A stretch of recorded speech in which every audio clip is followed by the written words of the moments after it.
नमस्कार मित्रांनो, सावलीची जणू सावली या मालिकेच्या 4 डिसेंबरच्या भागात आपल्याला असं बघायला मिळतं. सावलीच्या घरात खूप घाई चालू असते. आता सोहम बलू येणार, त्यांची बसायची व्यवस्था ते करत असतात, त्यांना काय खायला प्यायला द्यायचं त्याची व्यवस्था ते करत असतात. आणि तिकडे भैरवी येते. सावलीचे बाबा आई सगळे भैरवीला बघतात. भैरवी काही तमाशा तर करणार नाही ना याची त्यांना भीती वाटत असते. भैरवी म्हणते, टेन्शन घेऊ नका, मी तुम्हाला डिस्टर्ब करायला नाही आले, मी फक्त एक सांगायला आले. तुम्हाला सावलीचं लग्न झालं असलं तरीही ती या भैरवीच्या तालावरच नाचणार, मग काहीही होऊ देत. ते सगळे काहीच बोलत नाहीत. भैरवी आपलं तोंड चालूच ठेवते. तेवढ्यात तिथे सोहम आणि बलू येतात. सावलीच्या घरचे त्यांचा पाहुणचार करतात, त्यांचं स्वागत करतात आणि त्यांना बसायला सांगतात आणि त्यांना चहा पाणी देतात. भैरवी चहा घेत असते आणि ती सगळ्यांकडे बघते. सगळ्यांचे कप वेगवेगळे दिसत असतात. तिला भैरवी म्हणते, मग सगळ्यांचे कप वेगवेगळे आहेत, शेजाऱ्यांकडून मागून आणलेले दिसतायत हो ना? जयंती काहीच बोलत नाही, ती फक्त गप्प उभी असते. सगळ्यांना खूप टेन्शन येतं.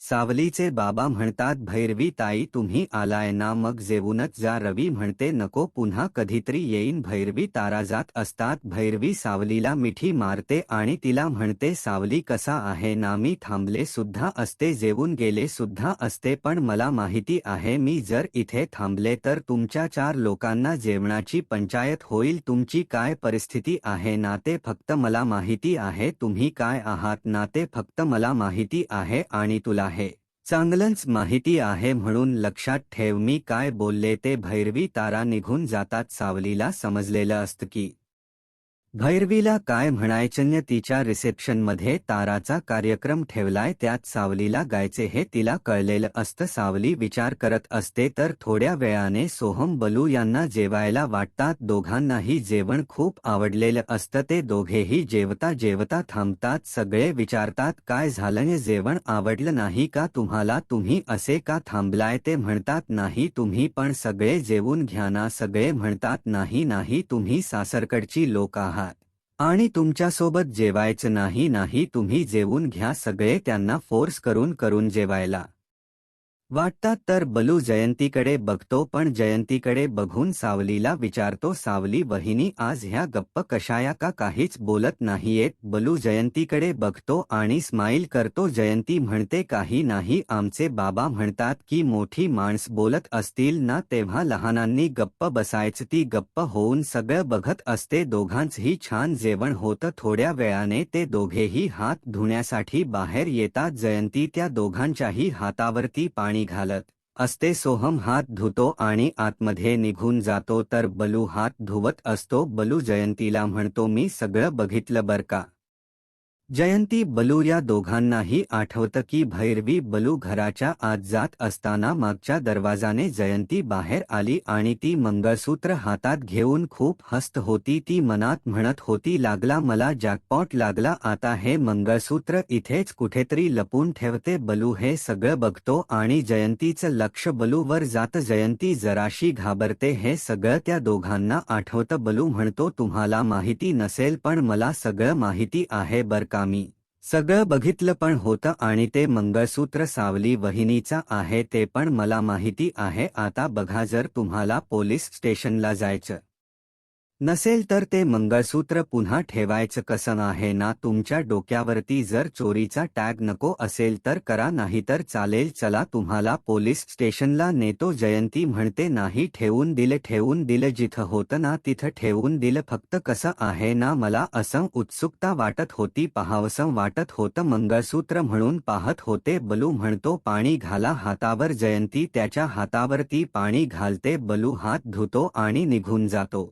जयंती चिडचिड करत असते. तर थोड्या वेळाने सोहम बलू सावलीला घेऊन निघत असतात. ते सगळेजण बाहेर येतात. सावली आई बाबा अप्पू सगळ्यांना भेटत असते. बाबा म्हणतात साहू आता सासरे जाते, मग सगळ्यांची मन जपायची. हा साऊ म्हणते हो, ते सगळ्यांच्या पाया पडत असते. बलू जयंतीला इशारा करतो आणि मंगळसूत्र ठेवलं का विचारतो. जयंती म्हणते हो ठेवना. सावली आईच्या पाया पडते. आई म्हणते सावली तिथं कोणी काही बोललं ना तरी समजून घ्यायचं. आता तू तिथे जे काही वागशील ना त्यावरून तुझे संस्कार दिसतील, म्हणून जरा नीट रहा. सावली ठीक आहे म्हणते. ती सगळ्यांना भेटते आणि तिथून निघते. सावली कारमध्ये बसते आणि बलू सोहम सावली तिथून निघून जातात. जयंती तोंड वाकड करून बसलेली असते. तर थोड्या वेळाने सगळेजण मेंढ्यांच्या घरी पोहोचतात. सारंग खिडकीत उभा असतो आणि तो सावलीला येताना बघतो. सावली ही वर बघते आणि दोघांचीही नजरांजर होते. सावलीला आठवतं की सारंग काय म्हणाला होता. सारंग रागाने आतमध्ये निघून जातो तर सावली आपलं सामान घेत असते. बलू म्हणतो राहू द्या, मी नेतो सामान आतमध्ये. सावली घराजवळ जाते आणि तिला आठवतं की तिलोत्तमा काय म्हणाली होती. ऐश्वर्या आपल्याला घरातून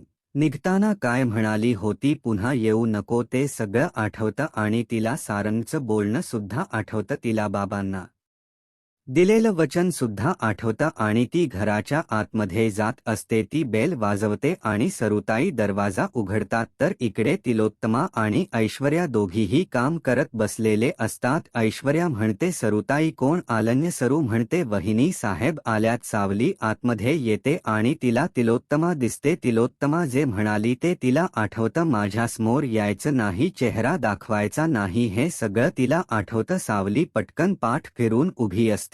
तिलोत्तमा म्हणते छान, तुला नियम छान लक्षात राहतात. आता असंच माझ्या तोंडापुढे यायचं नाही. बलू विचारतो हे सगळं सामान कुठे ठेवायचं. तिलोत्तमा म्हणते मला माहिती नाही आणि मला काही पडलेली सुद्धा नाहीये, फक्त मला ही मुलगी माझ्या डोळ्यासमोर नकोय. तिलोत्तमा असं बोलून निघून जाते. ऐश्वर्या म्हणते बलू मी सांगते सामान कुठे ठेवायचे. चल, तो किचनचा कोपरा आहे ना, तिथे सगळे सामान ठेव. बलू किचनमध्ये जातो. ऐश्वर्या सावलीला म्हणते चल तुला तुझी जागा दाखवते. सावली ऐश्वर्या दोघीही किचनमध्ये येतात. बलू म्हणतो इथे इथे सामान ठेवायचं. ऐश्वर्या म्हणते तुला जेवढं सांगितलं ना तेवढं करायचं. तुला काही प्रॉब्लेम आहे का, तुला इथे राहायचं का. सामान ठेव. बलू सामान ठेवतो आणि बाहेर निघून जातो. तर ऐश्वर्या सावलीला म्हणते मॅडम आता तुमची जागाही आहे, या कोपऱ्यात पडून राहायचं. हा आणि काय, तुला सांगितलं होतं तू येऊ नकोस आणि तू परत आलीस. हिम्मत केली बर का. तू ठीक आहे, पण आता तू जास्त दिवस या घरात राहणार नाहीये. तू पाहुणे बनून आली आहेस. 3-4 दिवस छान रहा इथे, एन्जॉय कर आणि नंतर तर निघून जा, समजलं. असं म्हणून ऐश्वर्या निघून जाते. सावली ते सगळं किचन बघते. तिला कळत की आता आपल्याला या कोपऱ्यात राहायचं. सावली आपली व्यवस्था बरोबर करते. ती मध्ये ठेवलेला टेबल ची एका साईडला ठेवते आणि आपल्या विठ्ठलासाठी जागा सुद्धा करते. ती विठ्ठलाची मूर्ती ठेवते, त्याची पूजा करते आणि त्याच्या पाया पडते. तेवढ्यात तिथे चंद्रकांत येतो. चंद्रकांत म्हणतो अगं सावली तू इथे काय करतेस, चल तुला तुझी रूम दाखवतो. सावली म्हणते नाही सर. चंद्रकांत म्हणतो अगं सावली एवढ्या मोठ्या घरात तू इथे थांबणार आहेस. सावली म्हणते अहो सर असं काही नाहीये, तुम्ही आतापर्यंत माझ्यासाठी जे काही केलं ना त्याच्यासाठी या काही वाईट वाटत नाहीये मला. मी इथे राहते ना, मला काहीच वाईट वाटत नाही. उलट स्वयंपाकघर घराचं हृदय असतं आणि ते म्हणतात ना सगळ्यांच्या मनात शिरण्याचा मार्ग हा किचन मधून जातो. मग चांगलं आहे ना, निदान हे माझ्या घरापेक्षा तरी खूप चांगलं आहे. चंद्रकांत म्हणतो पण सावली तू इथे. तावली म्हणते सर काही नाही हो, तुम्ही माझी इथपर्यंत मदत केली ना तेच खूप झालं. अहो इथवर तुम्ही मला साथ दिली. खरं तर तुम्ही मला एवढी मदत केली ना, मी तुमचे कसे उपकार फेडू काही कळत नाहीये. तुम्ही मला इथे आणलं, मला आनंदच आहे. आणि माझे बाबा म्हणतात ना तसंच मी एक ना एक दिवस सगळ्यांची मन जिंकेलच. माझी पूर्ण खात्री आहे पुढे जे काही होईल ना त्या सगळ्याला माझा विठ्ठलच जबाबदार असेल, तोच सगळं बघेल, चांगलं वाईट तोच करतो. आता बघा ना, आपण आपल्या घरात उभे आहोत, बोलतोय, हेच खूप झालं.